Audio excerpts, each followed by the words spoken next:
여러분 안녕하세요. 성경, 정말 두껍고 방대한 책이죠. 그런데 이 수천 년에 걸쳐 쓰인 이야기들 속에 처음부터 끝까지 이어지는 단 하나의 거대한 계획, 일종의 마스터 플랜이 숨겨져 있다면 어떨까요? 오늘은 바로 그 엄청난 이야기를 한번 따라가 보려고 합니다. 창세기에서 요한계시록까지 하나님의 구원 계획이라는 큰 그림을 말이죠. 자, 그럼 본격적으로 들어가기 전에 한번 생각해 볼까요? 성경에 나오는 그 수많은 인물들, 또 사건들, 이게 다 그냥 따로따로 벌어진 이야기일까요? 아니면 이 모든 걸 하나로 꿰뚫는 어떤 거대한 설계도 같은 게 정말 있는 걸까요? 저희는 오늘 그 거대한 계획이 정말 있는지, 있다면 그게 대체 뭔지 한번 파헤쳐 볼 겁니다. 자, 이게 오늘 우리가 함께 살펴볼 내용입니다.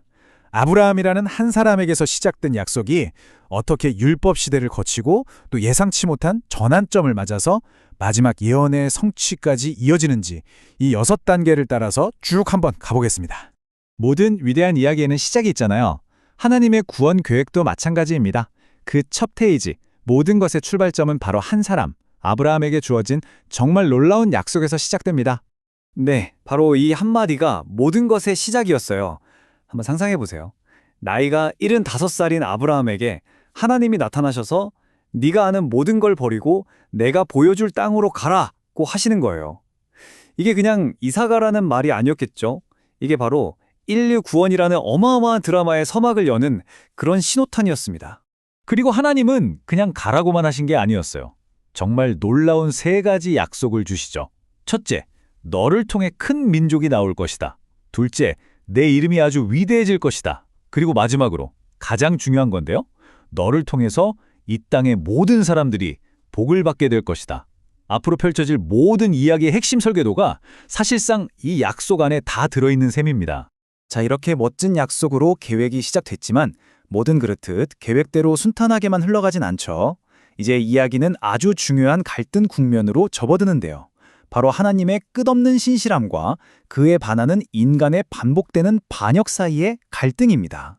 시간이 꽤 흘렀어요. 아브라함으로부터 한 400년쯤 지났을 때 그의 후손들은 이집트에서 노예로 살고 있었죠.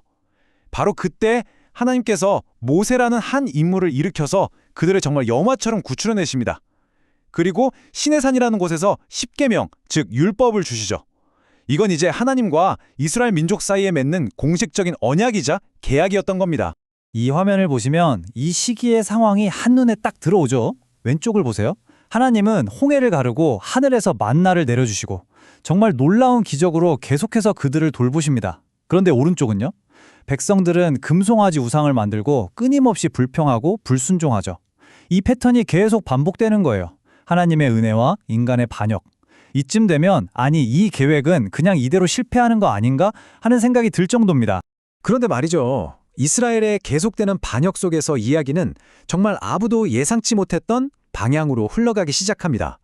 하나님의 계획에 엄청난 반전이 일어나는데요.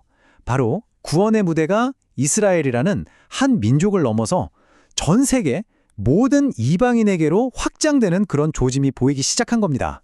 이 구절 정말 놀랍지 않나요? 이건 훨씬 나중에 나온 얘기가 아니라 바로 그 모세 시대에 이미 선포된 예언입니다.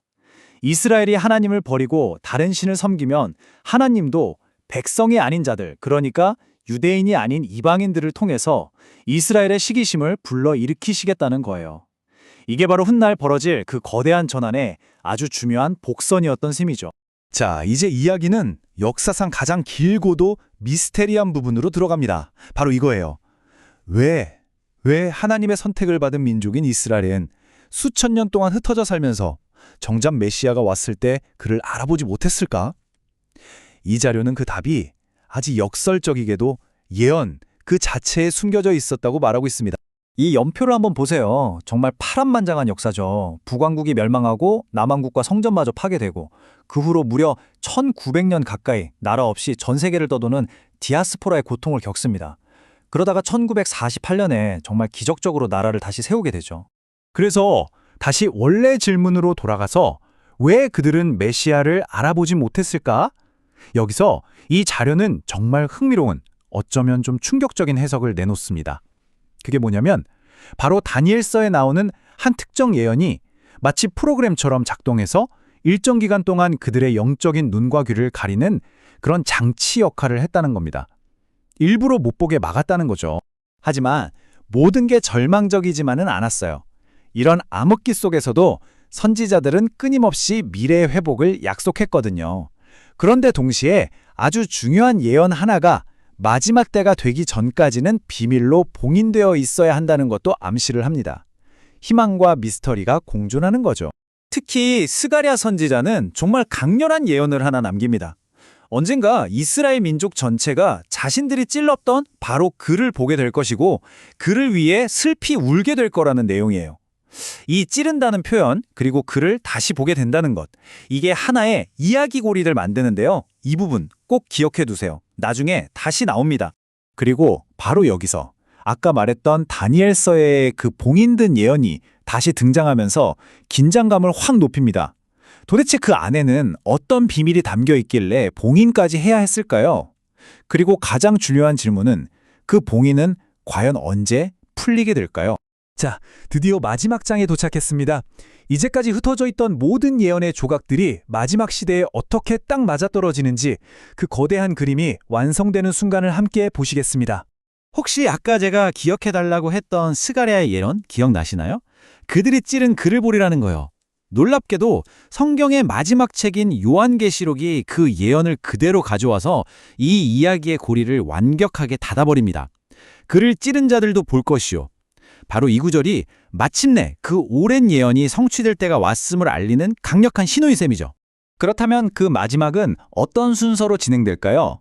이 자료가 제시하는 순서는 이렇습니다. 첫째, 전 세계적으로 대환란이라는 마지막 시련의 시기가 찾아옵니다.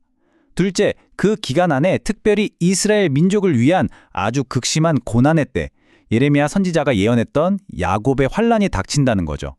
그리고 바로 이 혹독한 과정을 거치면서 살아남은 이스라엘 백성들이 마침내 메시아를 알아보고 돌아오게 되고 이걸로 아브라함 때부터 시작된 하나님의 거대한 계획이 완성된다고 설명합니다. 결국 이 모든 이야기를 관통하는 핵심 메시지는 바로 이것입니다. 창세기에서 시작해서 역사를 거쳐온 이 모든 거대한 퍼즐 조각들 그리고 수많은 예언들이 결국 단 한 사람 예수 그리스도를 향해 있었다는 것.